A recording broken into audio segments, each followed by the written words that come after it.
صلوات بارگاہ الہی۔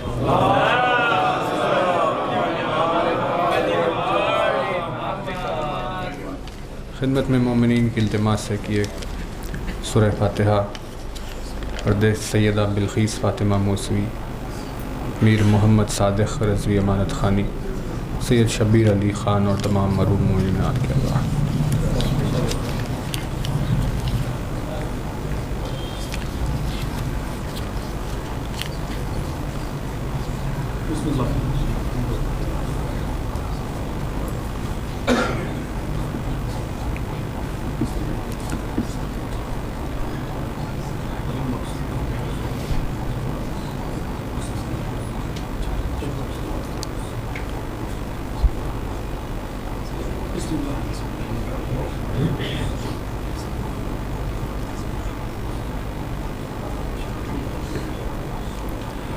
ایک اور بلند ترین صلوات۔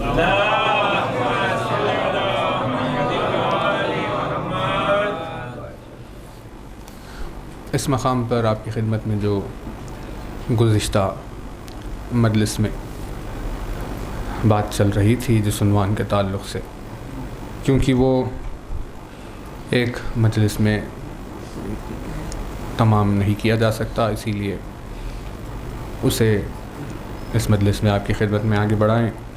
تمام صاحبان ایمان اپنی توجہات کو ذکر اہل بیت کی طرف موڑنے کے لیے بلند ترین صلوات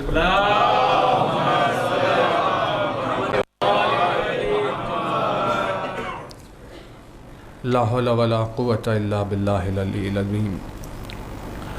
اعوذ باللہ من الشیطان اللعین الرجیم، بسم اللہ الرحمن الرحیم۔ الحمد للہ الذی قصرت عن رؤیتہ ابصار الناظرین وعجزت عن نعتہ اوہام الواصفین۔ صلی علی محمد وآلہ الطاہرین ولعنۃ اللہ علی اعدائہم وقتلتہم اجمعین من الآن الی قیام یوم الدین۔ اما بعد فقد قال اللہ سبحانہ تبارک و تعالی فی کتابہ المبین وقولہ الحق۔ بسم اللہ الرحمن الرحیم، الحمد للہ رب العالمین۔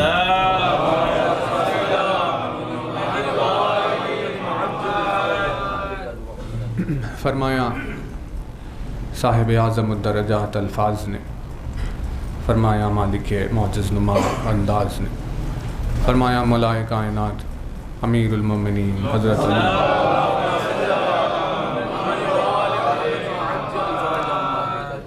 مولائے کائنات کے جس مبارک و مقدس فرمان پر آپ کی خدمت میں بات چیت چل رہی ہے، اپنی اس بے مثل و بے نظیر حدیث میں مولا نے ایک کلمے میں پروردگار عالم کی معرفت کا وسیلہ اور انسان کے لیے عرفان الہی کا آغاز اور خود اس کی اپنی پہچان کو ایک اپنے اس کلمے میں جمع کیا۔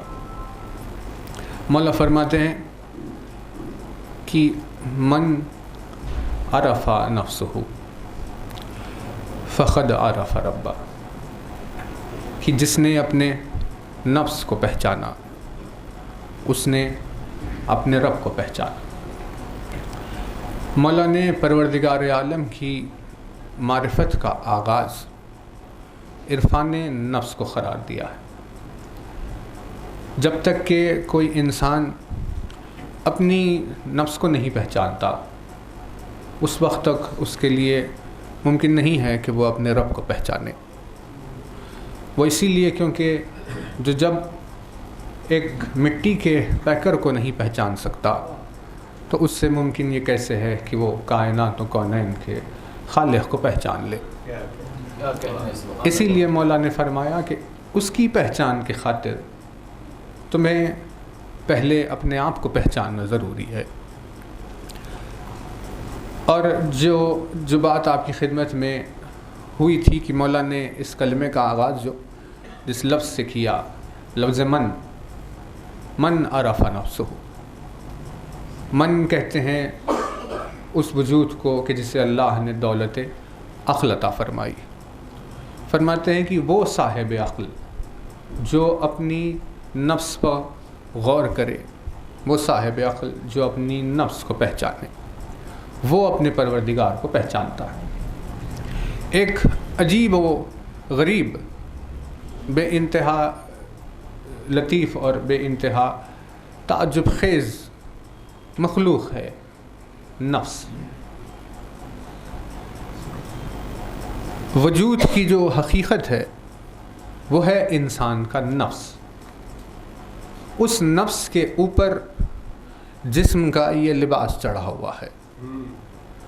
لباس یعنی یہ جسم وجود کی حقیقت نہیں ہے، وجود کی حقیقت اس کے پیچھے چھپا ہوا نفس ہے۔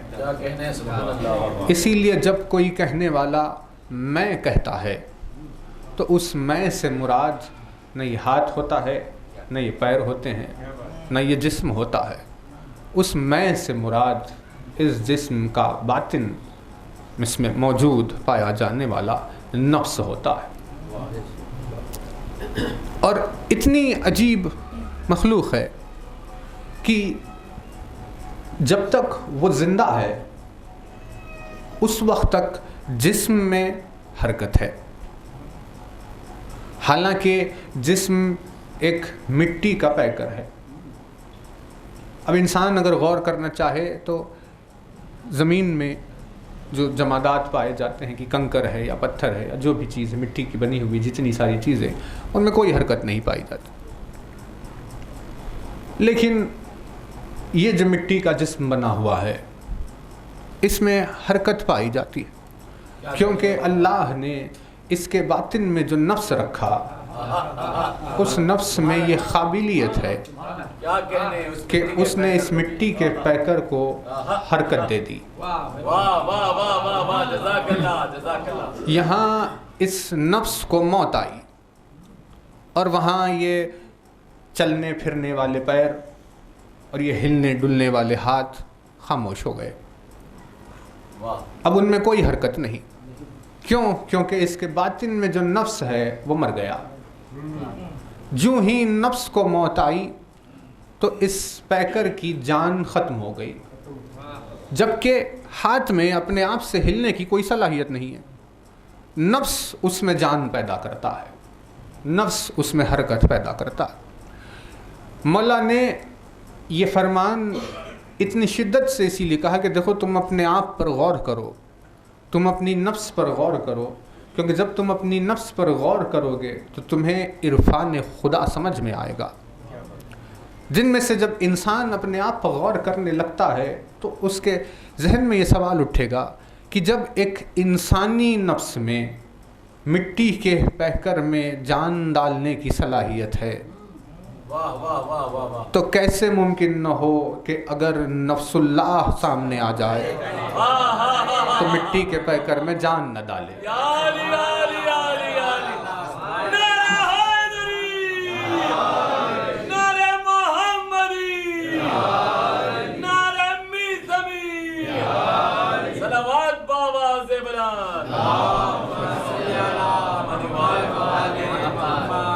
یعنی اس جسم میں جو جان ہے وہ اسی نفس کی وجہ سے ہے۔ پروردگار عالم نے بھلے ہی اسے محدود بنایا کہ ہم کسی اور کے جسم میں جان نہیں ڈال سکتے، لیکن یہ نفس اپنے جسم کی جان کا ذمہ دار ہے۔ یہاں اسے موت آئی، جسم بے جان ہو گیا۔ تو مطلب یہ ہے کہ ایک مٹی کا پیکر اسے چلنے پھرنے کے قابل انسانی نفس نے بنا دیا، اور ہزاروں معجزے سر سے لے کر پیر تک، جیسے مثال کے طور پر زبان میں بولنے کی کوئی صلاحیت نہیں ہے نا۔ وہ کیا چیز ہے؟ محض ایک گوشت کا ٹکڑا جسے آپ اگر کاٹ کر رکھ دیں تو نہ بولے گا نہ کچھ کہے گا، کسی سے کوئی بات چیت نہیں۔ لیکن نفس نے زبان میں بولنے کی صلاحیت پیدا کی۔ آنکھیں کیا ہے؟ کوئی چیز نہیں، اگر آپ آنکھ نکال کر رکھ دیں تو کسی کو نہیں دیکھ پائے گی، لیکن نفس نے آنکھوں میں دیکھنے کی صلاحیت پیدا کی۔ کان اگر کاٹ دیے جائیں تو انسان انہیں کبھی سنا ہی نہیں دے گا، لیکن نفس نے کانوں میں سننے کی صلاحیت پیدا کر دی۔ یعنی اتنی ساری چیزیں ہیں، حالانکہ ان میں وہ ساری صلاحیتیں نہیں پائی جاتی، لیکن اللہ نے انسان کے وجود میں پائے جانے والے نفس کو اتنی قدرت دی ہے کہ وہ جس چیز میں چاہے، جب زبان میں چاہے تو کلام پیدا کرے، جب آنکھوں میں چاہے تو دیکھنے کی صلاحیت پیدا کرے، جب کانوں میں چاہے تو وہ سننے کی صلاحیت پیدا کرے۔ یعنی انسان کا نفس جب ان بے جان چیزوں میں دیکھنے، سننے، بولنے کی صلاحیت پیدا کر سکتا ہے تو کوئی تصور کرے کہ نفس اللہ کس شے میں سننے، دیکھنے اور بولنے کی صلاحیت پیدا نہیں کرے گا۔ اسی وجہ سے جب رسول اکرم نے کنکریوں کو ہاتھ پر اٹھایا تو کنکر اپنے آپ میں بولنے کی صلاحیت نہیں رکھتے، لیکن جب نفس اللہ نے چاہا تو بولنے لگے۔ ویسے ہی جب موسیٰ طور پر جا کر درخت کے سامنے کھڑے ہو گئے تو درخت میں بولنے کی صلاحیت نہیں ہوتی، لیکن جب اللہ نے کلام کرنا چاہا تو نفس اللہ نے درخت میں بولنے کی صلاحیت پیدا کر دی۔ یعنی اتنے معجزے، مولا نے کتنی آسان مثال سے انسان کو خدا کے عارف ہونے کا راستہ بتایا۔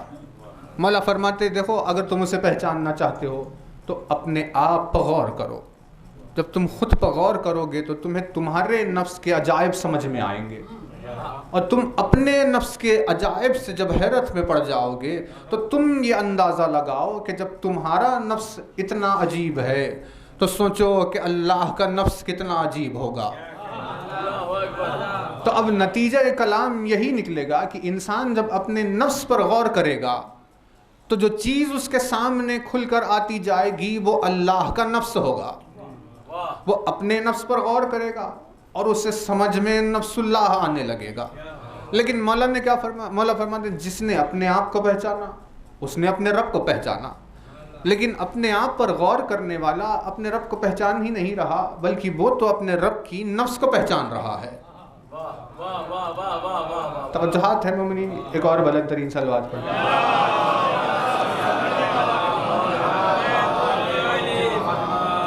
جس نے اپنے نفس پر غور کیا اس نے نفس اللہ کو پہچانا۔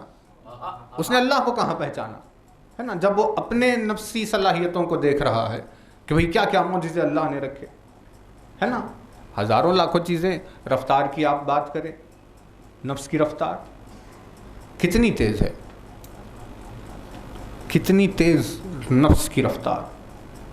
یعنی وہ جو جسم میں جو سگنل آتے جاتے رہتے ہیں انہیں اتنا فاصلہ طے کرنا ہے کہ اگر اسے ایک سیدھی لکیر میں کھینچ دیا جائے تو وہ نظام شمسی سے آگے نکل جائے گا،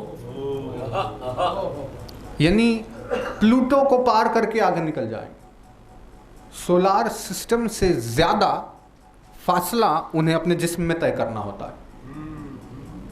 ایک پیغام کو کہیں سے کہیں پہنچانے، کسی بات کو پیر میں کانٹا چبھ گیا، اب اسے پیغام پہنچانا ہے عقل تک کہ یہ کیا چیز ہے بتائیے جو چبھ رہی ہے، تو عقل جواب دے گی کہ بھئی یہ تو کانٹا چبھ رہا ہے آپ کو، تو اب کیا کرے؟ کہا آپ ہٹا لیجئے پیر ورنہ آپ کو نقصان ہوگا۔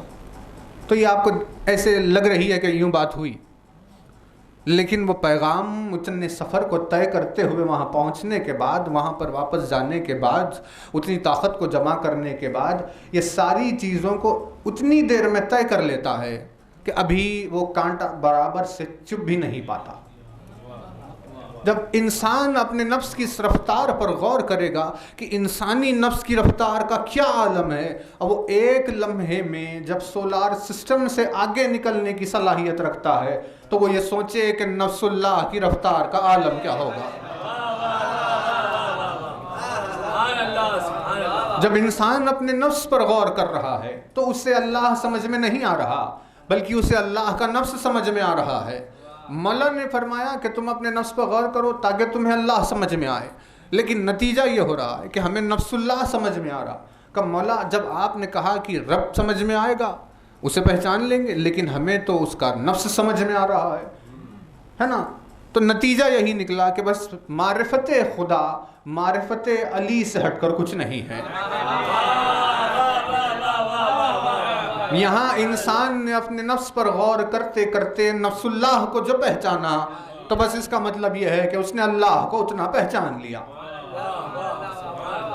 یہ صلاحیت نفس چل رہی ہے، قیامت خیز عجیب عجیب معجزے صبح و شام دکھاتی رہتی ہے. اتنی زیادہ لطیف اور عجیب خلقت پروردگار عالم کی نفس. جو بھی وجود میں کہے گا تو وہ نفس ہوگا. اور جو رہے مولا نے جو جسم کی لطافتوں پر گفتگو کی کہ اللہ نے بنایا کیسے ہے، تو ان میں ساری چیزوں کو بیان کیا. نفس، جسم، روح، قلب، عقل، یہ سب الگ الگ. جسم یہ مٹی سے بنا ہوا، روح ہوا سے بنی ہوئی، ہوا سے ملتی جلتی، اسی لیے اسے روح کہتے ہیں. کیوں؟ کیونکہ وہ ریح سے ملتی ہے. ریح کا مطلب ہے ہوا، اسی جیسی ہے، اسی لیے اسے روح کہتے ہیں. اور یہ مٹی کا ایک بدن، درمیان میں دونوں کے نفس. مٹی کے بدن کو اللہ نے زمین سے مٹی جمع کی اور بنا دیا، اور آسمان سے روح پھونکی. وہ دونوں ایک جگہ ہوئے تو جسم میں یہ صلاحیت، جان، یہ حرکت پیدا ہوئی. اب نفس بیچ میں ہے. پروردگار عالم نے نفس کے ذریعے سے ان دونوں کو ایک جگہ باندھ لیا ہے نا. توجہ، ان دونوں کو ایک جگہ نفس کے ذریعے سے باندھ دیا. اب یہ دونوں ایک دوسرے کی ضد ہوتے ہوئے ایک ساتھ ہیں اس وقت تک جب تک کہ نفس ہے. مٹی یعنی زمین اور عرش، روح ادھر سے، جسم ادھر سے، دونوں ایک دوسرے کی ضد ہے. لیکن اللہ نے نفس کے ذریعے سے انہیں باندھ دیا. اب جب تک نفس موجود ہو آپس میں یہ متضاد اشیاء ایک دوسرے کے ساتھ رہتے ہیں، ہے نا. جب انسان کے نفس میں یہ صلاحیت ہے کہ ایک دوسرے کی ضد کو ایک ساتھ رکھے، تو پھر کیوں کرنا اپنے نفس پر غور کرنے والا یہ لکھے گا کہ علی سا بھی نہ کوئی عادل زمانہ ہوا، کہ ایک باز و کبوتر کا اشیاء نہ ہوا. کہ بھائی جب آپ دو چیزوں میں ضد پائی جاتی ہے تو انہیں ایک جگہ رکھتے ہیں، تو پھر وہ کیوں نہ رکھ پائے گا کہ ایک ہی مقام پر باز و کبوتر موجود ہو، ایک ہی مقام پر شیر و بکری بھی موجود ہو. پائی جانے والی ضد میں پائی جانے والی اشیاء ایک جگہ ہو گئی، ایسے جوڑ دیا. اب جس دن نفس کو موت آئی وہ گھٹی کھل گئی اور یہ جسم مٹی کا مٹی میں چلا گیا اور وہ روح آسمان کی جانب چلی گئی.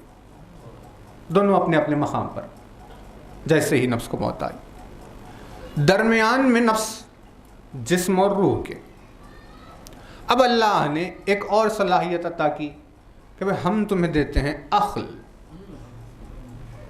عقل کا مقام کیا ہے؟ عقل کا مقام ہے کہ عقل کو ہادی بنایا گیا. واہ سبحان اللہ. عقل کو وزیر بنایا گیا. بادشاہت نفس کی چل رہی ہے، عقل اس کی وزیر ہے. جب بھی کوئی کام کرنا چاہے تو وزیر سے مشورہ کر کے کام کرے. یہ پیغام پہنچا دیا گیا کہ بھئی یہ صلاحیت آئی، ایسے عقل چل رہی ہے. اب عقل کی خاصیت کیا ہے؟ توجہ رہے، عقل کی خاصیت کیا ہے؟ مولا فرماتے ہیں کہ اللہ نے عقل کو خلق کیا، اس سے کہا آگے آ تو وہ آگے آئی، اس سے کہا پیچھے جا تو وہ پیچھے گئی. پروردگار عالم نے کہا کہ میں نے تجھ سے زیادہ محبوب کسی چیز کو پیدا نہیں کیا.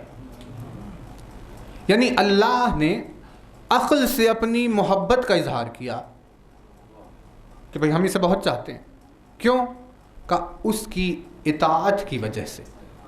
واہ واہ واہ واہ سبحان اللہ سبحان اللہ. جب کہا آگے آ تو آگے آ گئی، جب کہا پیچھے جا تو پیچھے چلی گئی.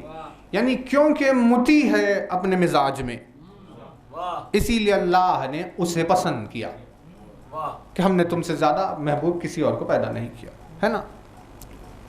محبت اطاعت کی وجہ سے ہوئی.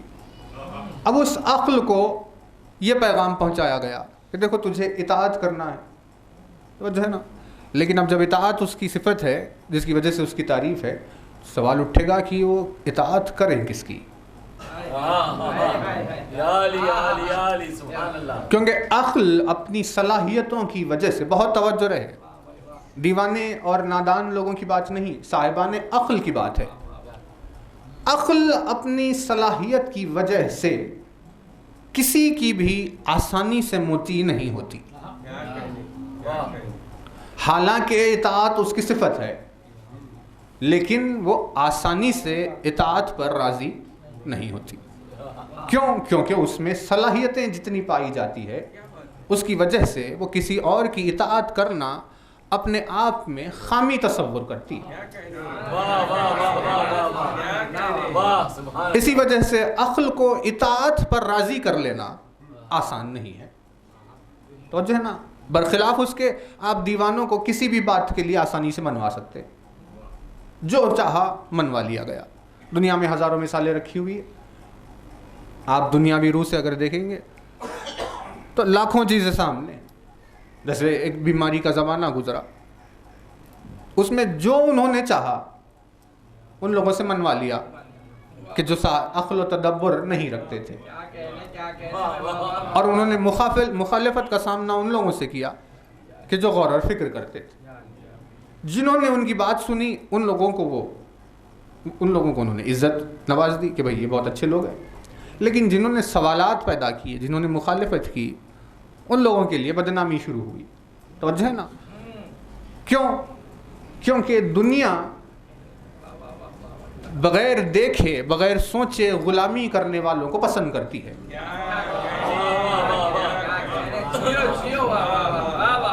اور دنیا غور اور فکر کر کے، تدبر کر کے سوال کرنے والوں سے نفرت کرتی ہے۔ یہ دنیا کا مزاج ہے، لیکن خدا کا مزاج یہ ہے کہ وہ بغیر سوچے سمجھے غلامی کرنے والوں سے نفرت کرتا ہے، اور غور اور فکر تدبر کر کے سوالات کرنے والوں کو پسند کرتا ہے۔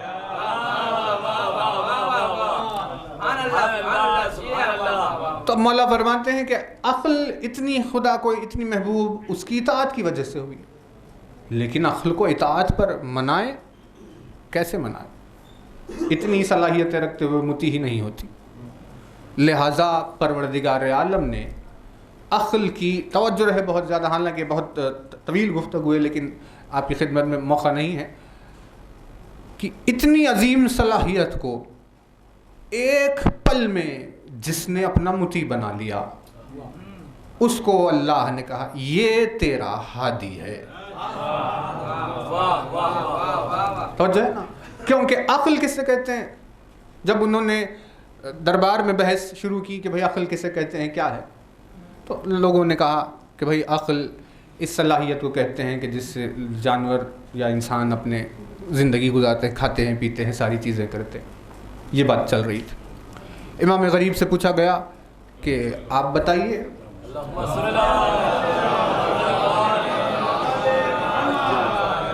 کہ آپ بتائیے کہ عقل کس سے کہتے ہیں۔ امام نے فرمایا کہ یہ جو انہوں نے بیان کیا ہے، اگر یہ عقل ہوتی تو پھر صرف انسان عقل مند کیوں اور جانور نادان کیوں؟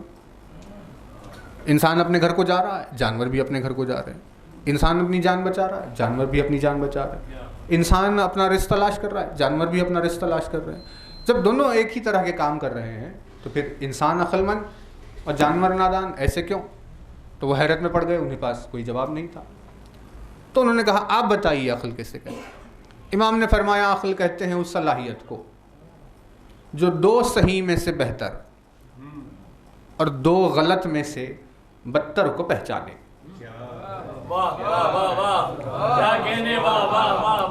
سلامت رہے۔ مولا فرماتے ہیں عقل اس صلاحیت کو کہتے ہیں کہ جس کے سامنے اگر دو صحیح چیزیں آ جائے تو وہ ان میں سے بہتر کون ہے وہ پہچانے، اور اگر دو غلط چیزیں آ جائے تو ان میں سے بدتر کون ہے وہ پہچانے۔ تعریف عقل سنی، سارا دربار خاموش ہو گیا، کسی کے پاس کوئی جواب نہیں تھا۔ امام پلٹ کر گھر کی طرف جانے لگے، چاہنے والا جو ساتھ تھا اس نے خوشی کا اظہار کرتے ہوئے کہا مولا کیا خوب بات کہی ہے، آپ کی ایک کلمے نے انہیں لاجواب کر دیا، آپ نے جو تعریف عقل بیان کی۔ اس کی طرف دیکھ کر مولا نے کہا جو عقل کی تعریف میں نے بیان کی ہے تو سمجھتا ہے تیرے لیے بھی وہی تعریف ہے؟ کیا تیرے لیے بھی تعریف عقل وہی ہے؟ تو اس نے پوچھا کیا ایسا نہیں ہے مولا؟ مولا نے فرمایا نہیں، بلکہ وہ ان لوگوں کے لیے تعریف عقل تھی، تیرے لیے کچھ اور ہے۔ اس نے پوچھا بتائیے کہ کیا ہے میرے لیے، عقل کسے کہتے ہیں؟ تو امام نے جواب دیا عقل کہتے ہیں اس صلاحیت کو جس سے کوئی اپنے ہادی کو پہچانے۔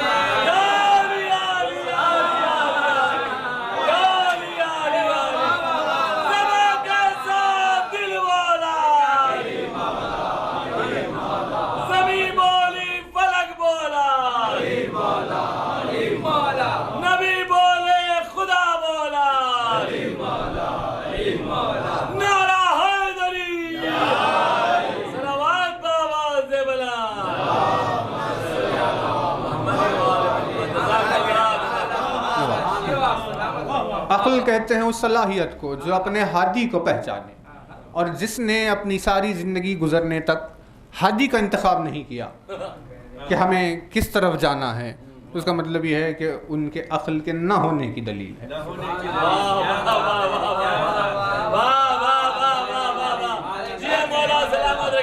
سلامت رہا۔ تو یہ عقل کی تعریف بیان کی کہ وہ ہادی کو پہچانتی ہے۔ تو اب نتیجہ یہ نکلا کہ وہ عقل کہ جسے آسانی سے مطیع نہیں بنایا جا سکتا، جس سے اپنی ہر بات منوائی نہیں جا سکتی کیونکہ وہ خود غور و فکر کرنے کی صلاحیت رکھتی ہے، یہ عقل سب سے زیادہ تیزی سے جس کی اطاعت پر آئے وہ اس کا ہادی ہوتا ہے۔ پوری دنیا کے سامنے وہ اپنے فخر کے ساتھ، اپنے مباحات کے ساتھ کھڑی ہوتی ہے، اور پوری دنیا کے سامنے وہ مخالفت کرنے سے نہیں ڈرتی ہے، پوری دنیا کے سامنے سوالات اٹھاتے ہوئے اپنی زندگی صرف کرتی ہے، اور کسی سے کے لیے بھی اطاعت کے لیے آسانی سے راضی نہیں ہوتی، لیکن جیسے ہی عقل کو اپنا ہادی سمجھ میں آ جاتا ہے تو پھر اطاعت میں ایک لمحے کی دیر نہیں کرتی۔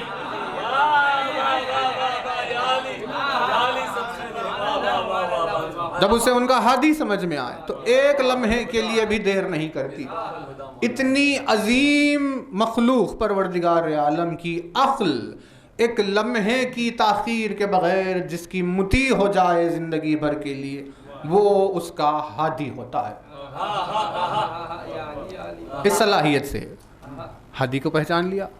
اب سوال یہ اٹھے گا کہ ہمیں یعنی اطاعت کر رہی ہے ہادی کی، اب سوال یہ اٹھا کہ پروردگار عقل سے بات چل رہی ہے کیونکہ پروردگار عالم نے اپنے انبیاء کے ذریعے سے عقلوں تک پیغام پہنچایا ہے نا۔ نفس جو محدود ہے، اللہ نے ہدایت اس نفس کے لیے جو کی اس کا وسیلہ عقل کو بنایا۔ بات عقل سے کہی اور کہا کہ تم نفس کو سمجھا لو۔ اب جس نفس نے اپنی عقل کی بات سن لی وہ کامیاب ہو گیا، مزاج ایسے ہی چلا۔ تب یہ پیغام چلا تو اٹھا سوال کہ ہم کب تک اطاعت کریں؟ ارشاد ہوا کہ اور کس کی اطاعت کریں؟ تو اب ساری عالمین میں موجود جتنے بھی مخلوق ہے جس کے پاس دولت عقل ہے ان تمام صاحبان عقل سے ارشاد ہوا جو پروردگار عالم کی ذات کو مانتے ہیں، اس پر ایمان رکھتے ہیں، کہ یا ایھا الذین آمنوا اطیعوا اللہ واطیعوا الرسول واولی الامر منکم، کہ دیکھو تم اطاعت کرو اللہ کی، رسول کی اور صاحبان امر کی۔ تو اب یہ عقل کے سامنے پروردگار عالم نے رکھ دیا یہ معیار کہ تمہیں ان کی اطاعت کرنی۔ توجہ رہے، اب یہاں آیت میں اطاعت کی کوئی مدت نہیں ہے کہ تمہیں کہاں تک اطاعت کرنی ہے نا، یعنی بچپن میں اطاعت کرنے کا حکم اور جوانی میں بزرگی میں جب تمہیں عقل آ جائے تو اب تم اطاعت سے بری ہو گئے، ایسا نہیں ہے۔ پرانے زمانے میں رہتے تھے مطیع اور اب ترقی یافتہ زمانے میں آ گئے، اب اطاعت کی ضرورت نہیں ہے، ایسا نہیں ہے۔ تاکہ بھائی جہاں ہو، جس صورتحال میں ہو، جیسے ہو، ہر وقت تمہیں اطاعت کرنی ہے، ہر صورتحال میں تمہیں اطاعت کرنی ہے۔ یعنی اتنی زیادہ عظیم مخلوق ہونے کے باوجود بھی وہ کبھی بھی اپنی ہادی کی اطاعت سے بری نہیں ہو سکتی. بھائی توجہ رہے، کیونکہ اگر اپنے ہادی کی اطاعت سے ہٹی تو عقل کا رزق رک گیا.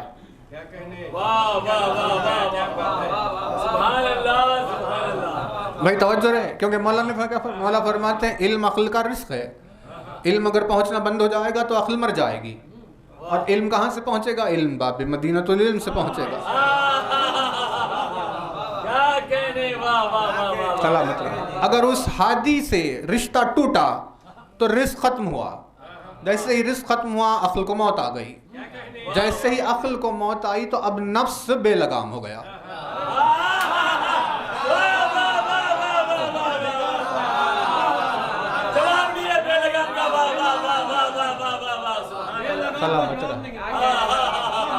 اب نفس بے لگام ہو گیا، اسے کچھ معلوم ہی نہیں کہ کیا کرنا ہے کیا نہیں کرنا ہے. وہ جس راہ پر چاہے نکل گیا، کیونکہ عقل نہیں. یعنی نفس ہے عقل کی ہدایت کے تابع. نفس ہے عقل کی ہدایت کے تابع اور عقل ہے اپنی ہادی کی ہدایت کے تابع. ہادی کی ہدایت کے تابع. تو یہ سلسلہ چلتے ہوئے یہاں آیا، کہا کہ تمہیں اس طرح اطاعت کرنی ہے. یہ اس کی صفت ہے مطیع. ہادی کو پہچانتی ہے، اور جب ہادی کو پہچانتی ہے تو جو نفس اس کے تابع ہے، یعنی جس نفس کی وہ وزیر ہے، اس وزیر اس نفس سے ہادی کی پہچان کراتی رہتی ہے. تو جو ہے نا، یعنی عقل ہے کون؟ وزیر، کہ جو کہے گی کچھ بھی. اس کی مثال ایسی ہے کہ عقل اور نفس آپس میں ایک دوسرے کہ اللہ نے عقل کو نفس کا آئینہ بنا کر رکھ دیا. نفس کے سامنے ایک آئینہ رکھا ہے، اور اب وہ آئینہ اس میں پائی جانے والی خوبیوں اور خامیوں کو دکھائے گا.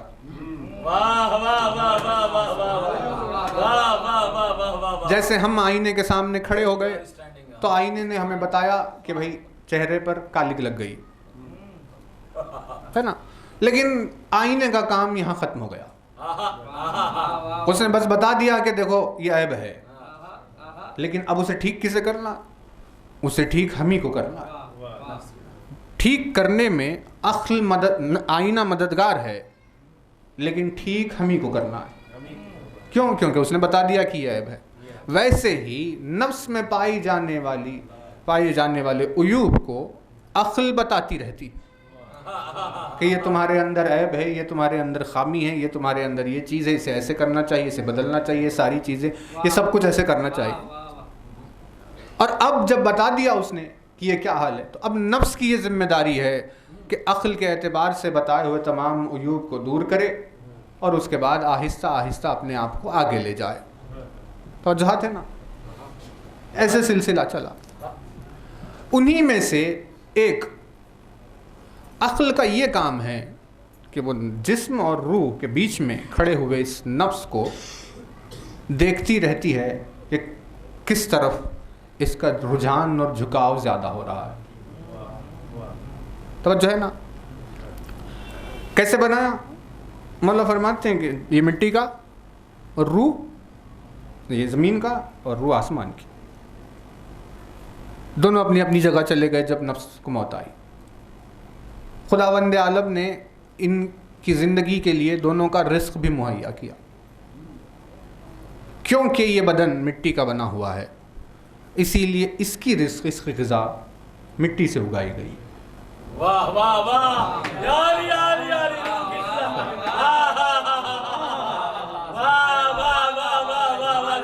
سلامت رکھے آپ کو. واہ واہ واہ، کہ دانے اگ رہے ہیں، پھل اگ رہے ہیں، درخت اگ رہے ہیں، ساری چیزیں اگائی جا رہی ہیں کہ بھئی یہ کھاؤ تاکہ مٹی سے بنا ہوئی چیزیں، تاکہ تمہارے جسم کی قوت باقی رہے. لیکن کیونکہ روح آسمانی مخلوق ہے، اسی لیے روح کی غذا کو آسمان سے اتارا گیا. اسی لیے کتابیں آئی، انبیاء آئے، آیتیں آئی، حدیثیں آئی کہ جو آسمان سے آنے والی روح کی غذا ہے. اب یہاں درمیان میں کھڑا ہوا نفس، اور اس کا ہادی بن کر کھڑی ہوئی عقل. عقل اسے بتاتی رہے گی کہ دیکھو یہ ہے روح اور یہ ہے تمہارا جسم. یہ جسم ایک وقت مقررہ تک کے لیے ہے اور روح ہمیشہ کے لیے ہے. لہذا تم اس سے جڑو جو ہمیشہ رہے گی تاکہ اس ہمیشگی میں جڑ کر تم بھی ہمیشہ کے لیے ہو جاؤ. اور اگر تم جسم کی طرف توجہ کرو گے تو اس مدت تک جب تک یہ جسم ہے تم رہو گے اور جیسے ہی وہ ختم ہوا تم ختم ہو جاؤ گے, وجود ختم ہو گیا. اب اس سے یہ پتہ چلا کہ جو شخص اپنے جسم کا زیادہ خیال رکھتا ہے وہ دنیاوی مزاج کا ہے, اور جو اپنے روح کا زیادہ خیال رکھتا ہے اس کا مزاج آخرت کا مزاج ہے. اسی وجہ سے ان میں یہ پایا جاتا ہے کہ بھلے ہی وہ دنیا سے دور ہونے کی سبب سے جسم کی غذا میں کمی کر دیتے ہیں اور آخرت کی طرف رجحان ہونے کی وجہ سے روحانی غذا کو زیادہ کر دیتے ہیں. اسی لیے مولا نے متقین کی صفت بیان کی ہے کہ بھئی متقی کو تم دیکھو گے تو ایسا ہوگا کہ اسے دنیاوی چیزوں میں دلچسپی ہی نہیں, اسے اپنے جسم کی کوئی یعنی جب اٹھے گا صبح میں جب تم اسے دیکھو گے تو آنکھوں میں حلقے, بال بکھرے ہوئے, ہونٹ پر پیاس کے آثار, دبلے پتلے, غریبی مسکینی میں جینے والے. کہا ایسے کیوں مولا؟ کہا وہ اسی لیے کیونکہ ان کی توجہ ادھر ہے ہی نہیں, ان کی توجہ اس طرف چلی گئی. اور اگر یعنی مولا نے ظاہر کی بات کی, باطن کا بھی بتا دیا. فرمایا کہ تمہیں لگے گا ایسے کہ وہ دیوانے ہیں لیکن ان سے بڑے دانا نہیں پائے جاتے. تمہیں لگے گا ایسے کہ وہ بیمار ہے لیکن ان سے زیادہ صحت مند پائے نہیں جاتے. تمہیں لگے گا ایسے کہ وہ تنہائیوں اور اکیلے میں زندگی گزارتے ہیں لیکن محفلوں میں ان سے زیادہ چرچا ہونے والی ہستیاں کوئی دوسری نہیں ہیں. عرش کی محفلوں میں چرچا ہونے والی ہستیاں ان سے دوسری نہیں. توجہات ہے نا, یہ نظام چل رہا. ایک اور بلند ترین صلوات پڑھ دیجیے.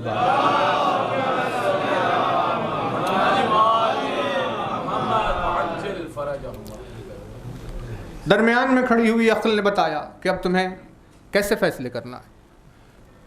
تو اب یہاں توجہ رہے کہ مولا نے اقسام کا ذکر کیا کہ اس سے ہوتا کیا ہے. تھوڑی سی دیر اور آپ کی خدمت میں لے کیونکہ یہ بات ادھوری بیچ میں رہ جائے.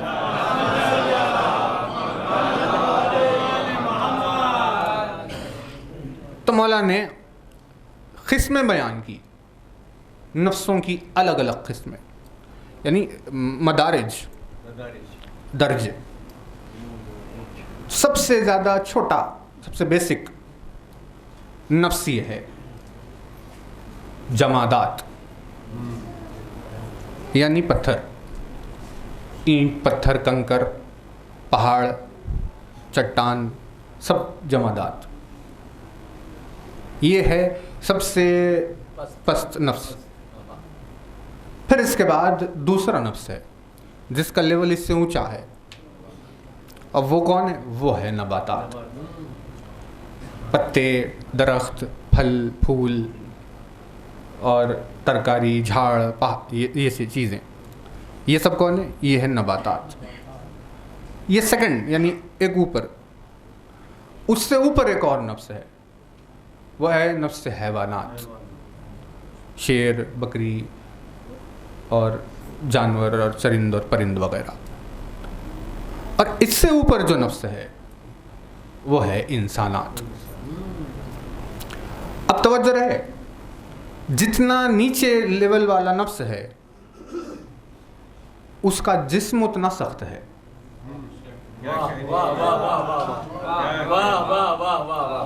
اسی لیے آپ پہاڑ کو اگر دیکھیں گے تو وہ اپنی جسمانیت میں ایسا ہے کہ بھائی کیا کہے اس کے لیے, بس پہاڑ نہ ہٹتا ہے اپنے مقام سے, نہ آندھی چلے نہ زلزلہ آئے, اسے کسی چیز سے فرق نہیں پڑتا.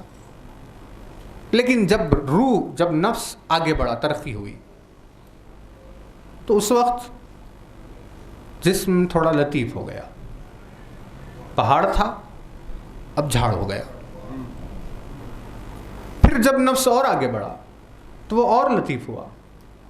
اب جھاڑ سے جانور ہو گیا.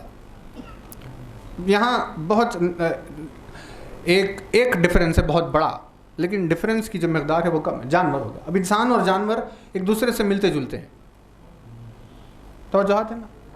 لیکن جب بھی کوئی نفس جتنا زیادہ پست ہوگا اس کا جسم اتنا زیادہ بڑا ثقیل ہوگا اور اس کی روح اتنی ہی کمزور.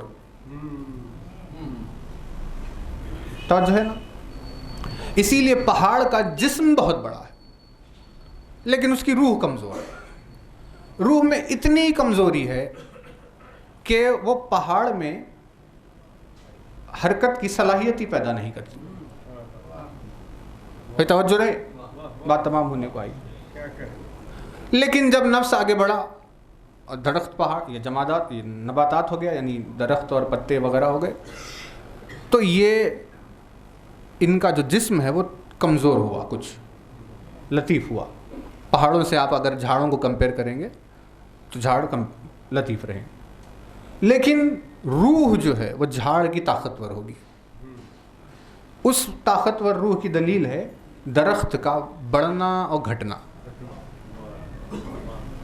آپ نے پتھر رکھا کہیں وہ ویسے ہی رکھا ہوا ہے, لیکن آپ نے بیج بو دیا, ایک سال میں درخت اگ گیا.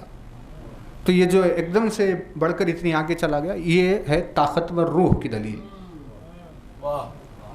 پھر صلاحیت اور آگے بڑھی, نفس اور طاقتور ہوا تو جسم اور لطیف ہو گیا. اب پہاڑ درختوں کے سے کمپیئر آپ اگر جانوروں کو کریں گے تو درختوں کا پھڑا بھاری ہوگا, لیکن روح جانوروں میں زیادہ طاقتور. اس کی دلیل کیا؟ اس کی دلیل یہ کہ نہ صرف وہ بڑھتے اور گھٹتے ہیں بلکہ چلتے اور پھرتے بھی ہیں. توجہات ہے نا. ویسے ہی ہوتے ہوتے جب نفس اور آگے بڑھ گیا, انسانی مزاج آ گیا, تو اب انسان میں اور جانور میں ساری چیزیں ملتی جلتی ہیں. یہ بھی ہلتے ہیں, وہ بھی حرکت کرتے ہیں, یہ بھی بڑھتے ہیں, وہ بھی بڑھتے ہیں, گھٹتے, ساری چیزیں, یہ ساری چیزیں ہوتی ہیں. لیکن ایک فرق جو دونوں میں آ گیا وہ ہے بولنے کا فرق, جو انسان کے روح کے طاقتور ہونے کی دلیل ہے. تو بس توجہ مجلس تمام کریں گے. دیکھیے, لیکن یہ رول واضح ہو جائے کہ جتنا زیادہ کمزور نفس ہوگا اس کا جسم اتنا ہی زیادہ ثقیل اور وسیع اور بڑا ہوگا, اور روح جو سپورٹ کر رہی ہے وہ بہت کمزور ہوگی. لیکن جیسے جیسے جیسے نفس کا درجہ بڑھتا جائے گا تو ویسے ویسے جسم لطیف ہوتے جائیں گے, روح طاقتور ہوتی جائے گی. اسی وجہ سے جب انسان تک آئیں گے تو انسان کا جسم ان تمام مخلوقات میں سب سے لطیف ہوگا اور انسان کی روح سب سے طاقتور ہوگی. لیکن جب یہی انسان مسلمان ہو جائے گا تو کافروں سے اگر آپ, مشرکوں سے اگر اسے کمپیئر کریں گے تو اس کا جسم اور لطیف ہوگا اور اس کی روح اور طاقتور ہوگی. نہیں, توجہ نہیں کیا. یعنی اگر واقعتاً مسلمان ہو تو, یعنی اگر اسلام خون میں اترا ہو تو, ورنہ یہ تو نہیں کہ ایسے نہیں کہ کافر میں کوئی دبلا پتلا نہیں ہوتا اور مسلمان میں کوئی موٹا تازہ نہیں ہوتا, ہے نا بھائی. جس میں جو کیفیت اتری اس کی بات چل رہی ہے. ویسے ہی اگر اس میں تقویٰ پیدا ہو جائے تو اس کا جسم اور لطیف ہو گیا اور روح اس کی اور طاقتور ہو گئی. ایسے ذکر بیان کرتے کرتے مولا نفس کے اقسام بتاتے بتاتے پہنچے کہ بھئی انسان نفس ناطقہ کی منزل پر آیا. اب اس نفس ناطقہ کے بعد جو مدارج شروع ہوئے ہیں وہ ہے انبیاء کا نفس, وہ ہے ملائکہ کا نفس. اسی وجہ سے انبیاء کے جسم بے انتہا لطیف ہوں گے اور ان کی روحیں بہت زیادہ طاقتور ہوگی. ملائکہ اس سے اور آگے نکل گئے کیونکہ انبیاء کم از کم مٹی کے پیکر میں نظر آ رہے تھے, لیکن ملائکہ نور کی شکل میں آگے نکل گئے. لیکن ہوتے ہوتے ان ملائکہ کی بھی سرحد ایک مقام پر آئی جب ان کا سردار ایک لکیر اور ایک دائرے پہ آ کر رک گیا اور کہا کہ یا رسول اللہ میرے جسم میں وہ لطافت نہیں کہ میں اس سے آگے نکل جاؤں، میری وہ روح میں وہ طاقت نہیں کہ میں اس سے آگے نکل جاؤں۔ بیان کرتے کرتے مولا نے بیان کیا کہ جب نفس کا مقام نفس الہی ہو جائے گا، اب جب وہ نفس الہیہ ہو گیا تو اس کا جسم اتنا لطیف ہو گیا، کوئی توجہ ہے نا؟ جب نفس الہیہ ہو گیا تو اس کا جسم اتنا لطیف ہو گیا کہ مانو جسم ہے ہی نہیں۔ نہیں توجہ نہیں کی؟ جسم اتنا لطیف ہو گیا کہ مانو جسم ہے ہی نہیں۔ یہی وجہ ہے کہ جب اسے ید اللہ کہا جائے تو ہاتھ کا تصور پیدا نہیں ہوتا۔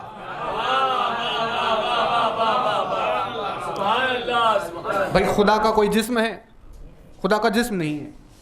خدا کی کوئی صورت ہے؟ خدا کی صورت نہیں ہے۔ اس کے ہاتھ پیر؟ خدا کے ہاتھ پیر نہیں ہے، ہے نا؟ لیکن عین اللہ ہے۔ خدا آنکھ نہیں رکھتا مگر عین اللہ ہے۔ تو اب یہ عین اللہ وہ نہیں ہو سکتا جو خدا کے جسم کی لطافت میں فرق پیدا کرے۔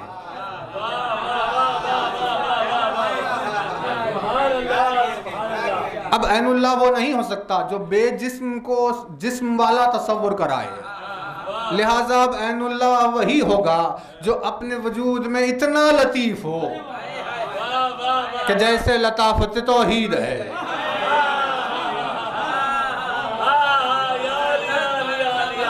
سلامت رہا۔ اب عین اللہ وہی ہوگا، اتنا لطیف ہوگا کہ جیسے لطافت توحید ہے۔ تو اب جتنی نفس آگے بڑھ گئی جسم اتنا لطیف ہو گیا، اس کی روح اتنی طاقتور ہو گئی۔ اور جہاں تھے نا، بس مجلس تمام ہوئی۔ دیکھیے اسی روح کا یہ معجزہ ہے۔ پروردگار عالم نے کہا کہ میں نے اسی روح میں سے آدم میں پھونکا،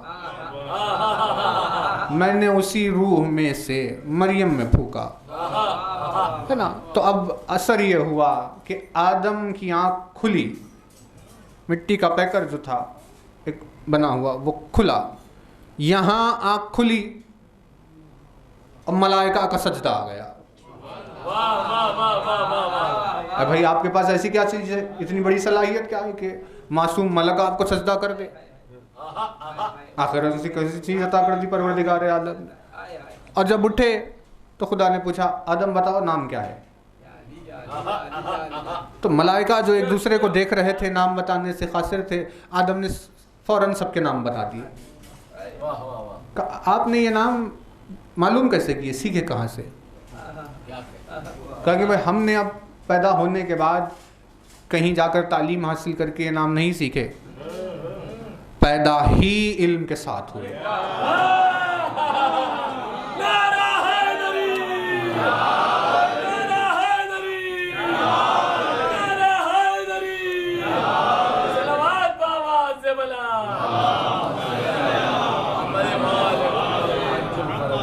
ہم پیدا ہی علم کے ساتھ ہوئے۔ ویسے ہی جب مریم میں روح پھونکی گئی اور سوالات ہونے لگے عیسیٰ کے تعلق سے، مریم کے تعلق سے، کہا آتانی الکتاب وجعلنی نبیا، خدا نے مجھے کتاب عطا کی ہے، نبی بتا، یعنی کتاب کسی جاہل کو نہیں عطا کی جاتی، کتاب ہمیشہ عالم کو عطا کی جاتی۔ تو عیسیٰ کا اپنے آپ کا صاحب کتاب ہونے کا اعلان کرنا دلیل ہے کہ وہ علم رکھتے ہیں۔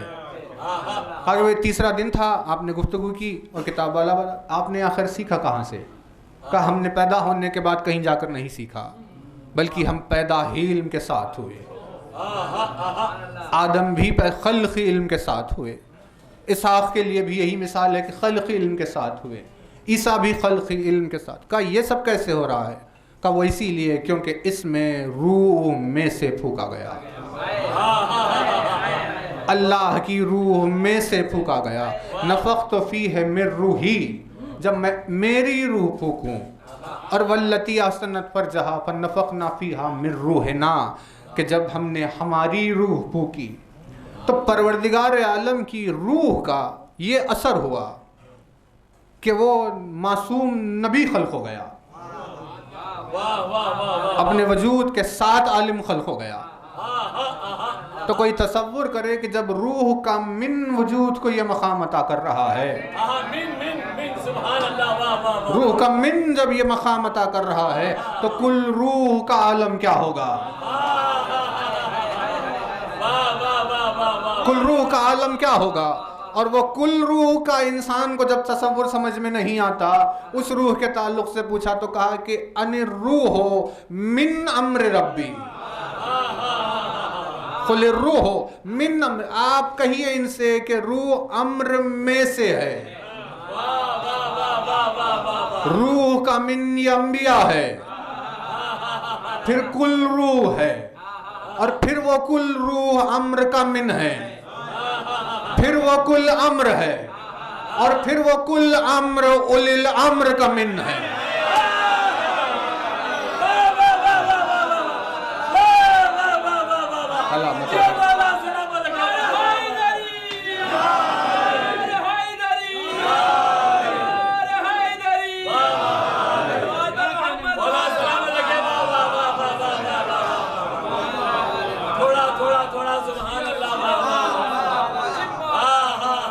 بھائی من روح کا یہ اثر ہے، یہ من روح ہے نا، واللتی احسنت فرجہا فنفخنا فیہا من روحنا، ہم نے جب مریم میں اپنی روح میں سے پھونکا تو یہ اثر ہے کہ عیسیٰ نے مٹی جمع کی، ایک پرندے کی صورت بنائی اور پھونکا، اور پرندہ اڑ کے چلا گیا۔ ہے نا کہیں شرک ہو رہا ہے؟ بھئی کہیں نہ کہیں ہو جائے گا ان تمام چیزوں میں۔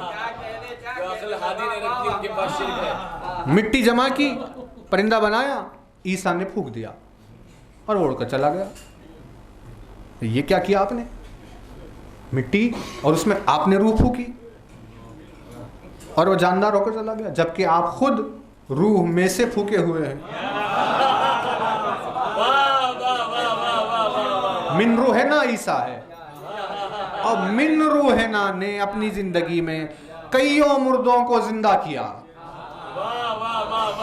کتنوں میں جان پھونک دی، لیکن کہیں سے آواز شرک نہیں آئی۔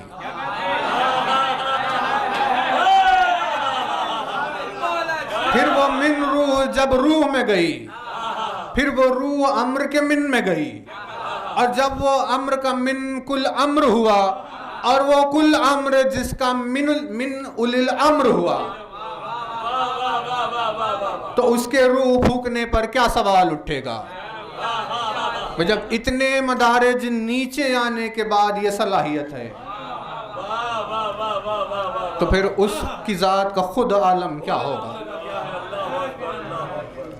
بہرحال یہ قیامت خیز مولا کا فرمان ہے۔ دیکھیے اس پر باتیں ہو تو نہیں سکتی تمام، اور بہت زیادہ طویل ہے، آپ نے کئی وہ ان مجالس عشرہ بھی اس عنوان پر آپ نے سنی ہے کہ جس میں مولا فرماتے ہیں کہ من عرف نفسہ فقد عرف ربہ، جس نے اپنے نفس کو پہچانا اس نے اپنے رب کو پہچانا۔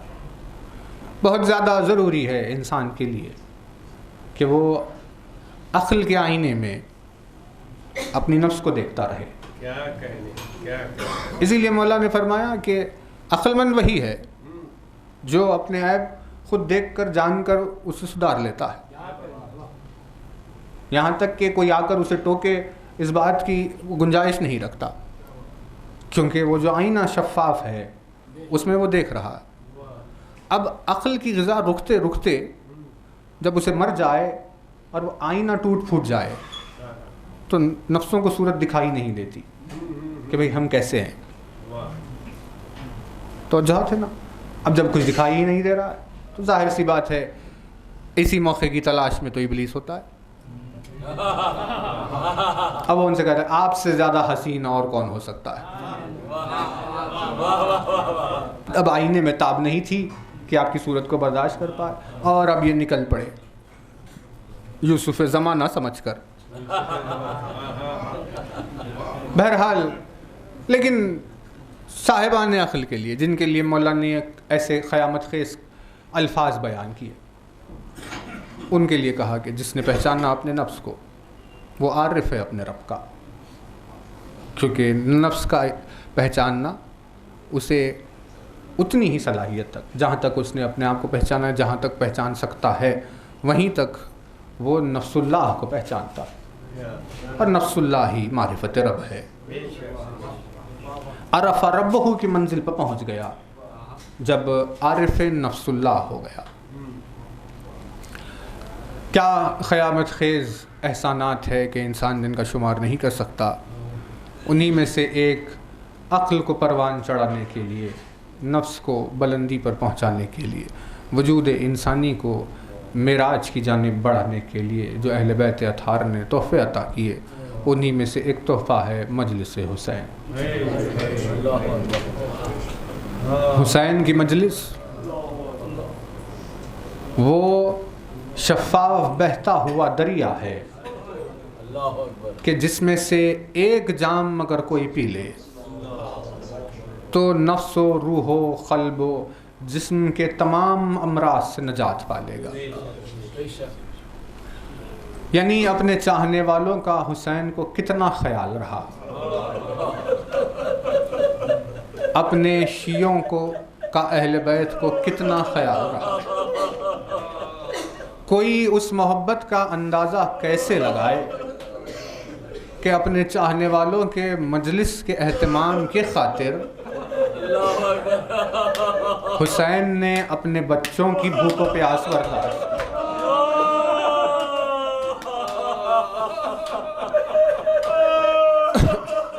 جود خداوند عالم کی مثال ہے، پروردگار عالم کے کرم کا آئینہ ہے کہ اپنے ایک چاہنے والے کی نجات کے سامان کے خاطر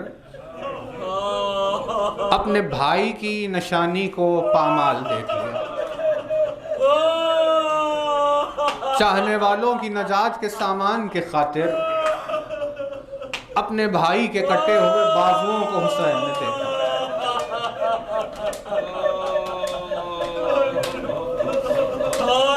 عزادار روتے روتے روتے اپنی جان ختم کر دے، حسین کے احسانات کا بدلہ شروع بھی نہیں ہوتا۔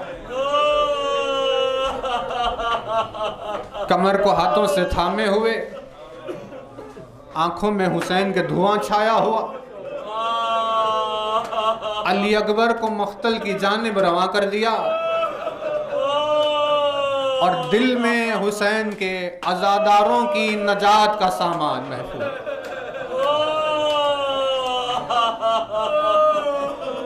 بھئی یہی وجہ ہے کہ جب وصیت کرنے کے لیے اپنے فرزند کے سامنے آئے تو یہ امام وقت کا جملہ ہے، زمانے کے امام کا جملہ ہے کہ میرے لال جب وطن جانا،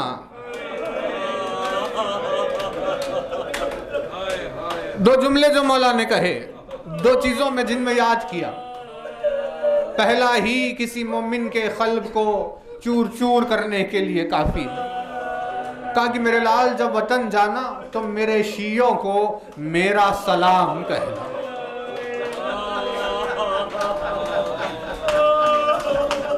اللہ ہرے عزادار حسین کا مقام، شیعہ علی کا مقام،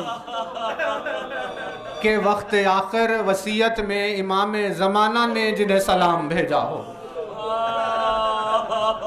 اس سلام سے ان کے دلوں کو ڈھارس حاصل ہوئی، لیکن اس کے فوراً بعد ایک غربت سے بھرا ہوا حسین کا جملہ تھا، اور فرمایا کہ میرے لال ان سے یہ بھی کہنا کہ میں نے انہیں اس وقت بہت یاد کیا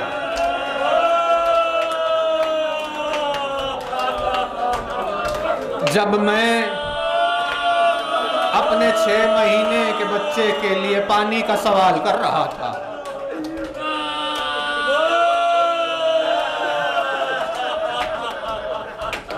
یہ مرثیہ قیامت خیز ہے حسین کا، روز محشر تک لوگوں کو رلانے کے لیے کافی، لیکن اس خاکسار سے جو مصائب کے لیے کہا گیا، اسی لیے بس 2 جملے اس مرثیے پر کہتے ہوئے مجلس تمام کرے۔ حسین کا مرثیہ ہے، شیعتی لیتکم فی یوم عاشوراء جمیعا تنظرونی۔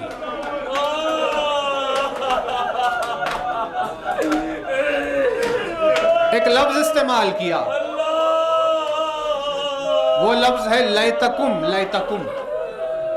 حسین نے کہا شیعتی لیتکم۔ یہ لیتکم کے معنی کیا ہے؟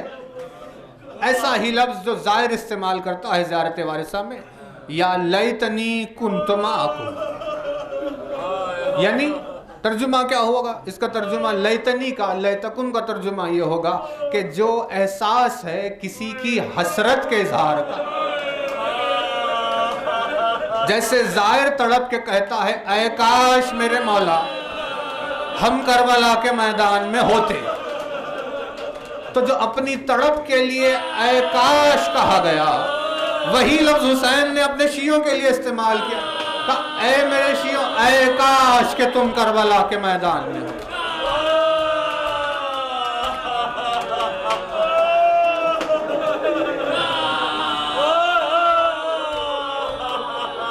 اے میرے شیعوں اے کاش کہ تم کربلا کے میدان میں ہوتے، فی یوم عاشوراء جمیعا تنظرونی۔ اللہ رے غربت حسین، گلا کاٹ کر انسان رکھ دے، اس لفظ کا بدلہ نہیں ہے تنظرونی۔ حسین نے یاد کیا تو اس کا مقصد بھی بتایا کہ کیوں یاد کیا، کہا اے میرے شیعوں اے کاش کہ تم کربلا کے میدان میں ہوتے، تو اس حسرت سے، اس شدت سے یاد کیا۔ چاہنے والوں نے پوچھا مولا آپ نے ہمیں آخر اس حسرت سے کیوں یاد کیا، اس شدت سے کیوں یاد کیا؟ کیا میدان جنگ میں ہم جنگ میں شریک ہو کر آپ کی مدد کرتے؟ حسین نے کہا نہیں، یہ اس کے لیے یاد نہیں کیا۔ کہ مولا کیا جو زخمی ہو گئے تھے ان لوگوں کو پانی سے سیراب کرتے؟ حسین نے کہا نہیں، یہ بات نہیں تھی۔ کہا کہ آپ نے ہمیں اسی لیے یاد کیا کہ آپ کی شہادت کے بعد اہل حرم کو حفاظت سے اپنے اپنے گھر پہنچا دیتے؟ حسین نے کہا نہیں، اسی لیے نہیں یاد کیا۔ کہ مولا پھر آپ نے ہمیں یاد کیوں کیا ہے؟ کہ شیعتی لیتکم فی یوم عاشوراء جمیعا تنظرونی، بس میں نے تو اتنی ہی چیز کے لیے یاد کیا، اے کاش میرے شیعوں تم کربلا کے میدان میں ہوتے تو بس مجھے دیکھتے کہ میں کیسے علی اصغر کے لیے پانی مانگ رہا تھا۔ اللہ ارے کیا غربت حسین کا عالم ہوگا کہ جہاں حسین کی یہ خواہش رہ گئی، کاش کوئی میری اس غربت کو دیکھ رہا ہوتا، میرا چاہنے والا سامنے کھڑا ہوتا، میرے سوال آپ کی غربت کو دیکھتا تو وہ پہچانتا کہ حسین کتنا غریب ہو گیا اور کس عالم غربت میں سوال ہے۔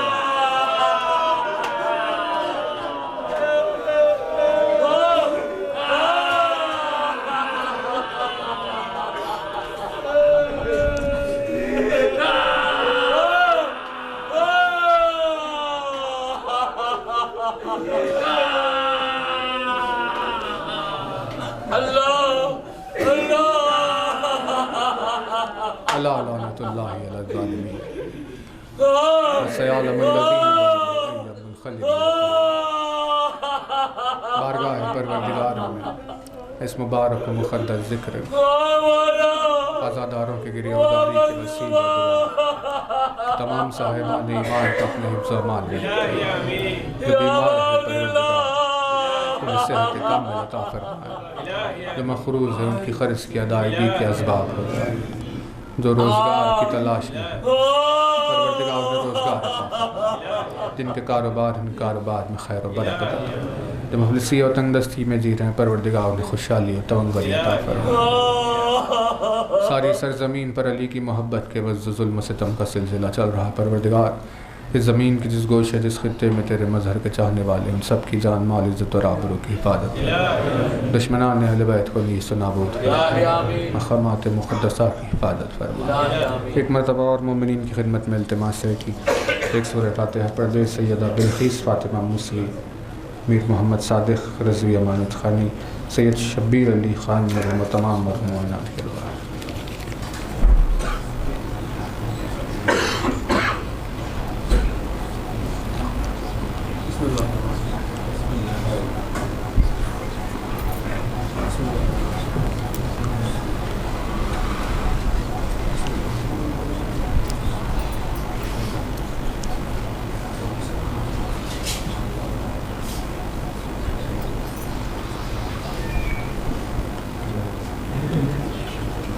تاجیل ہو ظہور ولی عصر میں، ہمیں مولا کے ناصروں میں شمار فرما۔ صلوات پڑھیے۔ السلام علیکم یا ابا عبداللہ، السلام علیکم یا ابن رسول اللہ، السلام علیکم یا سار الشہداء۔